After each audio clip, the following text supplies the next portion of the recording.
Sorry ভাই, আমি তোর জন্মদিনে আসতে পারবো না, আমার অনেক কাজ পড়ে গেছে।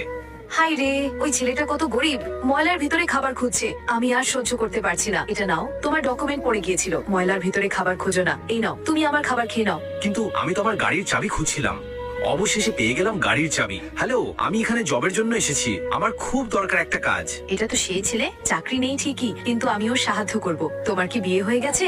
না, আমি অবিবাহিত, আমার শুধু বুড়ো মা বাবা আছেন। আমি সিঙ্গেল আর একেবারে অনেস্ট ছেলে। তাহলে চলো আমরা বিয়ে করে ফেলি। বিয়ে তো করে ফেললাম, এখন আমি তোমাকে কিছু দিতে চাই। সাধারণত ছেলেরাই ডেলমোহর দেয়, কিন্তু আমি তোমাকে দান হিসেবে এই সম্পদ দিচ্ছি। এতে তোমার সব দারিদ্র মুছে যাবে। যা খেতে চাও তাই অর্ডার করো। বাহ, তুমি আর কে গ্রুপের সিইও কে ছেড়ে এই গরিব ছেলেকে বিয়ে করলে? কে এটা?